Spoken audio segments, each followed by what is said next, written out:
Hello and welcome to Chaotic Riff TV. My name is Jason J. Rock Houston, and right now with us we have lead singer Tony Covino from the band In Theory. Tony's bandmate Mike is supposed to join us, so hopefully he'll be able to jump on when he calls in. In the meantime, we're going to get started now. Tony, you and I were talking a little off there that your current single for the song "World on Fire." Talk a little bit about that, because as I was sharing with you, I kind of listened to the song. I watched the lyric video, which is very interesting. And it kind of just reminds me of kind of where we are, the current state of the world.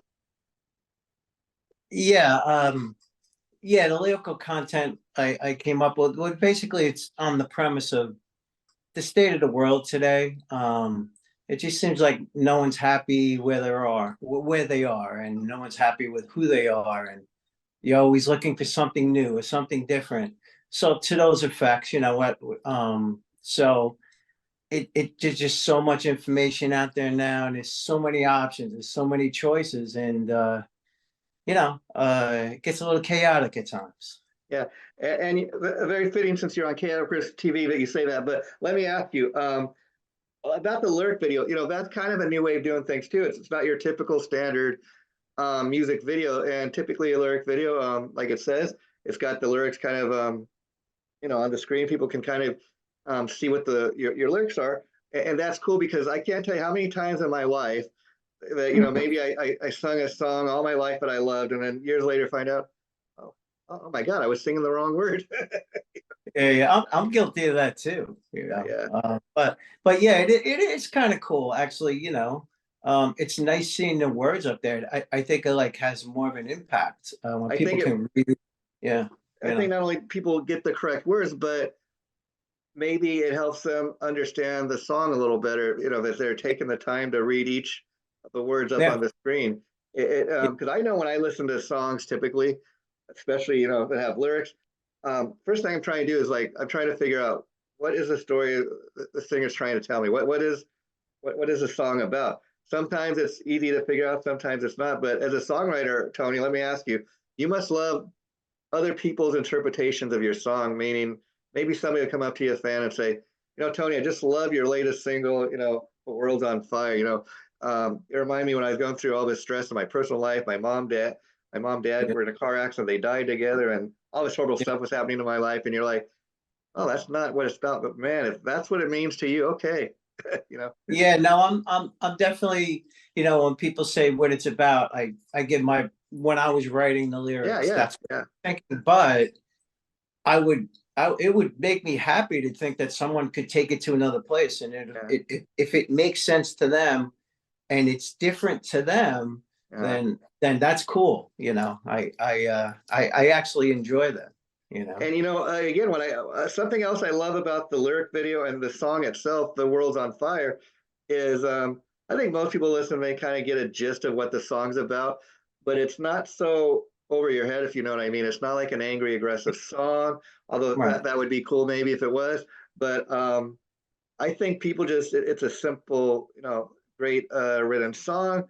It's got a nice beat, nice melody.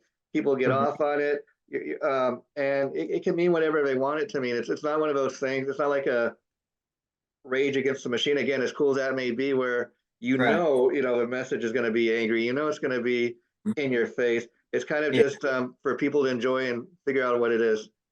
Yeah, it's sort of like I don't know what you call it, but it's got a easy melody in the Yeah, chorus. But if you like you said, if you read the lyrics of the song, yeah, it could have definitely been done heavier based off the lyrics. yeah. But I think it's a good blend because the Good lyrics are saying balance. one Yeah, thing and you still have a cool melody.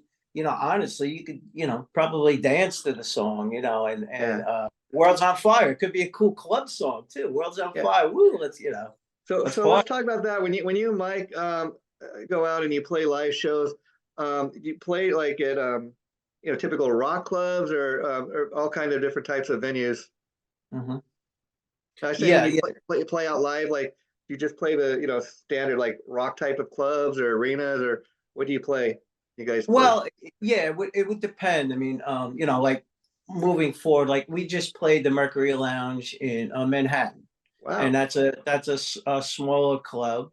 But we're in the process of booking, opening up for a larger band that Cool. we would play theaters Wow. and things like that. So yeah, usually it's a small club to a theater at this point, and it'd be great to open up for a major band and, play an arena. Yeah, I tip Uh, my hat to you guys. Not only are you writing great songs, but you're out there doing it. You're out there, and you are, as you say, you're progressing as you go. I mean, you go from rock club maybe to small theaters, mhm.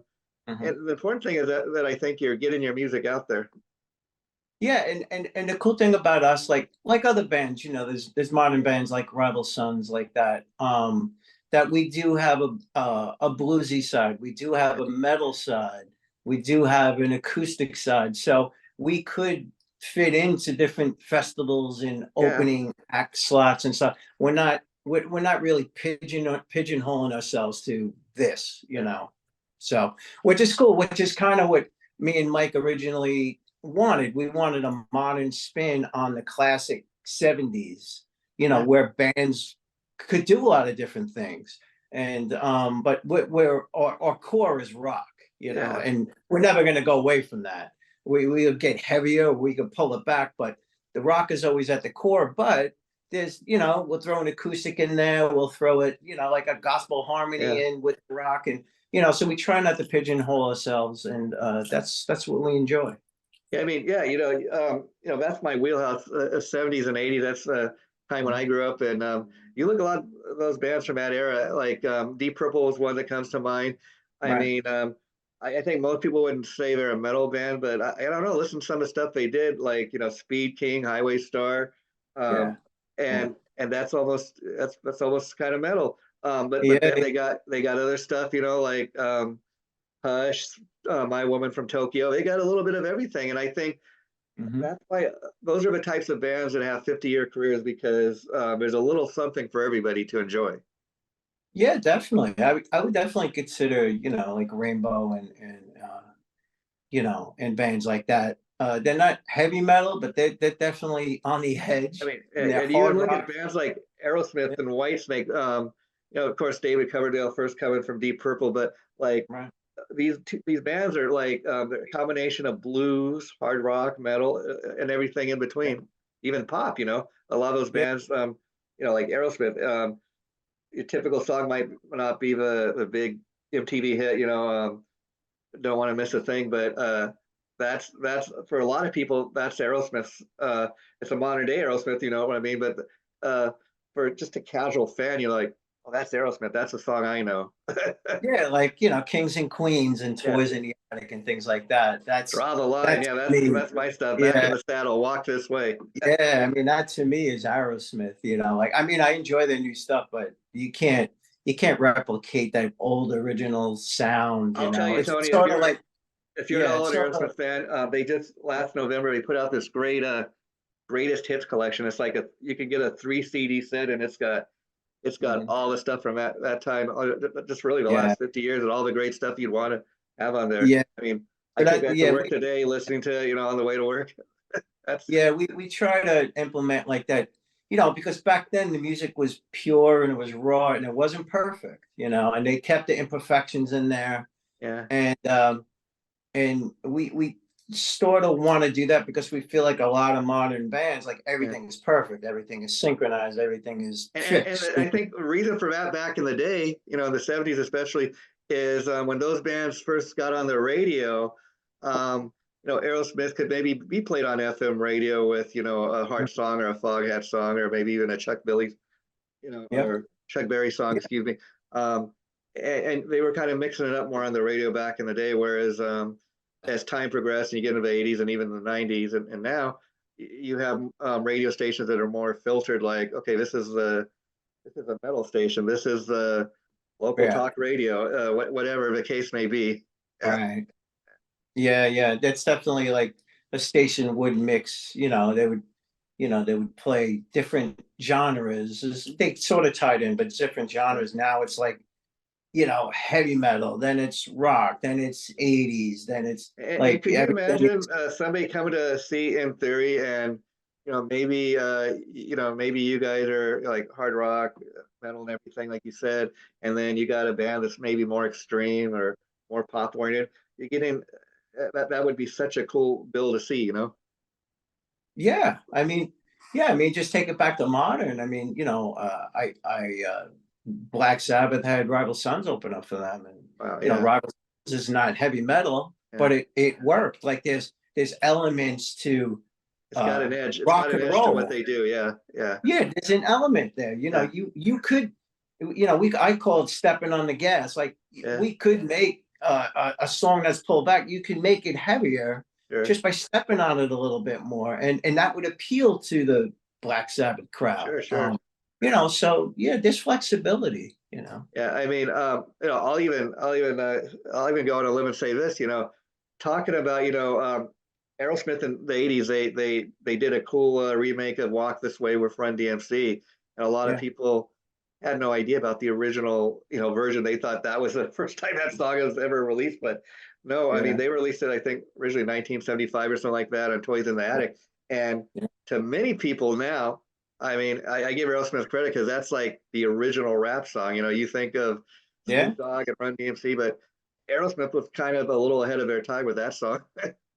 Yeah, Steven Tyler's ahead of his time on a lot of things. And But why I think that is, besides being a great singer and songwriter, a lot of people don't know that he started out as a drummer. So, and I yeah, know that the way he writes his songs, he's talked about like he kind of does all this kind of rhyme scheme and stuff, and comes up yeah. with his lyrics that way. And so I think the fact that he was a drummer first, maybe that's why a lot of his songs have rhythm, great rhythm and melody. Yeah, he definitely has syncopated patterns to his parts and things like that.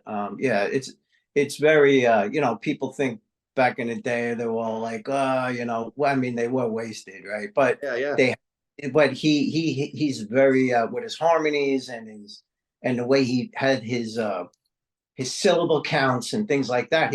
He was almost in certain songs another drummer, Yeah, even though yeah. he was a singer, and it was something that really nobody was really I doing. think that's what makes them such, great songwriters. What their sound is so unique. Now, getting back to In Theory, another thing I got to comment on is it's oftentimes when you're hearing a band for the first time, you're trying to think, who do these guys remind me? And of course, you got your influences, but I got to really commend you that you guys kind of like your sound is kind of all over the place, but I think that's a good thing, like you were saying. And I don't, Mhm. I don't think I could sit here and tell anybody, oh, go listen to, In Theory, they're the next, King's X or whatever. You got your own Right. sound, and that's a hard thing to do because oftentimes you will come out sounding out like the bands you grew up with. How have you managed to accomplish that? You think, Tony? It's just basically you and Mike as a songwriting team. Yeah, I think me and Mike known each other for a long time, and we've always been able to write songs. And we have a lot of influences. We have the metal days, and Sure, sure. we have the rock days, and I'll be fans of like old school Etta James Yeah, and singers like that, and I guess it just comes out in a certain way. Like Mike's influences come out, like he'll have Jeff Beck sure. or Jimi Hendrix or whatever, Blackmore. So it'll come out in the riff, and then all my influences everywhere from Dio to Michael Jackson, Yeah, right? yeah. So and that'll come out a certain way. So it's a unique blend. So we've always been, it was never like something where we're like, okay, well, we have to sound different than because you can't really You can't force manufacture. that. It's just some Yeah, bands I think are able to accomplish that, right. um, and some aren't. But like even you take a band like the Black Crowes, they're great at what they do. They've been Mhm. compared from like everything from Aerosmith to the Rolling Stones, and Right. that's kind of just their influence coming out. But they're a great band in their own right. They're still doing it. Yeah, no, they're doing. I gotta. It's inspiring because I gotta be honest. A lot of these bands who are now still playing, Yeah, I think some of them are at their best right now. sure. Because I think they appreciate it more, and maybe some of them cleaned up a little bit. But I think a lot of these bands are, they sound amazing. I They mean, really Steven do. Tyler, we talked a lot about him and his band Aerosmith today. I mean, they're in their 70s and they're finally going on their farewell tour. I mean, Yeah, after 50 crazy. years. That's And I that's that's amazing because, I mean, briefly, it's like the shows that we're doing, it's not an easy thing, and the yeah, fact that band's been doing it for 30, 40. That is just like incredible. That's Really. just amazing staying power. I mean, Yeah. and let's talk about what you do, Tony, because as songwriter, you guys go out and play, but you're not like constantly touring like a lot of bands. So a lot of it is the songs and like how much of the stuff is being played on old school radio versus internet style of radio or even YouTube. Well, right, this past year, with the help of our radio promotion, Jody Best, and she's getting us played on a lot of classic rock, but we're That's great. also Yeah. being played on modern rock, Yeah. which so and when we charted our last single, "Stain on My Soul," it charted on both charts, Wow. classic and modern. So Yeah. that's really inspiring to us because we don't really want to be just in the classic rock. We Yeah. also want to be modern rock. So we have different generations there that where our songs are appealing to, which is That's great when you have very that crossover. Because I mean, great. another great example of that is one of my all-time favorite bands, Foghat. They just put out a new studio album, like their first new album in 7 or 8 years. And amazingly, not only is it charted on Billboard, but now it's Mhm. charting on the blues chart. So, and it's Yeah. not even really a blues album, but because they're thought of as a blues band, hard rock, they got like some Mhm. blues songs on there. It's charting on the blues chart. So a lot of Yeah. these bands are able to do that now. Yeah. No, it's a good. I mean, it's a good. There's a lot of good things happening. Like back in the day, you had to be sound a certain way or look a certain way, and this is in now. Like Yeah. you had the grunge, and you had the hair, and you had this. But now it just seems like you could, everyone has a voice. Yeah. You could be a throwback to the 80s. You could be a legacy band. You Yeah. could be a new band like us. You Yeah. could, so there are spots for everyone Yeah. now, which was Yeah. different back in the day. Everyone took their turn. You know what I mean? Yeah. So, And what I love about a band like Foghat still charting on all these different charts with their latest album is they're thought of a legacy band. They've had like a 50+ year career too. And when you go to a Foghat concert, of course, the one song everybody wants to hear is Slow Ride. But what I right. love about them putting out new music, they're getting on the charts. People are not just loving the classic stuff and going to support the band live, but they're checking Mhm. out the new stuff as well. Yeah, no, that's I mean that's cool for the band. I mean, the band wants to play the hits, right? But they Yeah. also, we're musicians, we're creative. We want to do new stuff and we want people to like it, Yeah. right? But that's the best of both worlds, right? So when you guys play out live, is it just you and Mike on the stage, or do you guys have a backing band? No, we have a band. Yeah, we've had the same band for over a year now. We have a drummer, bassist, right now, and keyboardist and background singer. So we're definitely a band. It's just when me and Mike put this together, it's very hard. It's hard enough in this day and age, but to find 5 people from the beginning Yeah. to write and had the same mentality and had the same drive. We didn't want to go through like Yeah. Yeah. we've done that in the past, and we Sure. wasted a lot of time just trying to pull people along or whatever it might be. So when we originally started this thing, it was me and Mike, and we went into the studio first and wrote the songs. Yeah. Sure. And now we're putting people around the song. So when we go out, we're a band. So So that's why it started off as when the Mike song and is like when you guys are going in to record the songs, it's just you and Mike in the studio. So you and him are like kind of doing all the instrumentation on the recorded stuff. No, we would write the songs, but we would bring in like drummers and bassists, and we've actually in the past it's actually been a good opportunity because we've had everyone from Vinny Appice from Dio Yeah. and Last in Line. He played on a couple of tracks.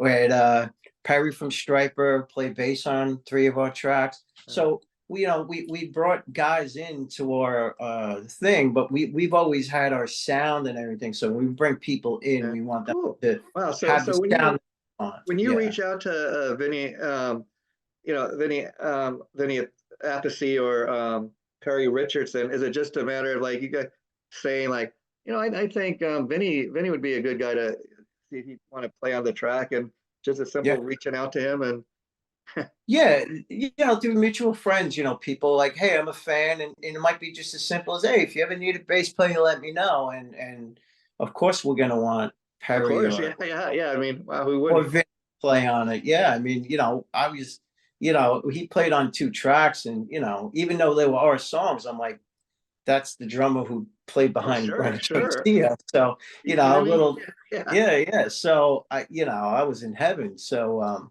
and then Perry from Striper, and honestly, these guys are just amazing people. They really are, and they were And, excited to play on it, and and we I'd were excited. imagine in modern day technology, you don't even have to live in the same city, but they could just kind of send you their musical part and you piece it together. Yeah, well, yeah, yeah, we could have done that, but we've always had Mike's always been at the sessions. Like I know when we did Perry's tracks, Mike went down to Carolinas to do it there with Perry. Uh, We didn't want people just to fly tracks in because I, we yeah. always wanted that feel of we're in the same room. I'm glad And you explained that, Tony, because it is a modern technology, and a lot of times people do it to save money, and they can't always be in the same place. But I imagine part of the reason Mike does that, because I know he's so involved with the um, production. But I do think, as a guy listening to music all my life, to me, when people are like not even in the same room, but everybody's playing on the track together, it yeah. gives it more of a live feel than opposed to everybody just kind of piecing the song together. Yeah, yeah. If we want like that one foot in the past thing, Yeah, you can't just send stem tracks around the world. It's going to sound like everyone's going to be a soloist yeah. and think what they think the song should sound like. But we haven't we already have an outcome that we want, so we need to bring those people into our thing and say, hey, that sounds killer, but maybe do it like this, or you know what you did is perfect, and so and they get to know about us and what the song's about, and then it just has that organic feel to it. I'd imagine too when you're recording the songs, especially being the vocalist, that you're able to more feed off of the other musicians playing their parts, because you're all kind of in the same room. Yeah, yeah, it definitely helps. But that being said, the way Mike and I write, like he'll a lot. There was a few songs that I've sung where Mike put the scratch guitar down with a drum Wow, track with a drum machine, wow. even before the drummer was there. And a lot of those parts that I sang were the keepers, and then we added the drums and stuff after. And then there was some songs reversed where we've had everything, and then they sung to that. Oh, wow. So there's different ways to skin a cat, Sure, sure, sure. You do what you Yeah. need to. But before we wrap this up today, Tony, I really enjoyed chatting with you again. Why don't we talk to let the people know about, you said if they want to buy like a um, physical EP, they can do that. So how can people go about doing that? Yeah, that would be great to help support us. You can go to intheoryoriginal.com is our website, and we have a store on there. You can actually listen to all our songs. We have a SoundCloud player on there. You just can't download them, but you can Yeah. listen to them. If you want to buy them, you can buy them.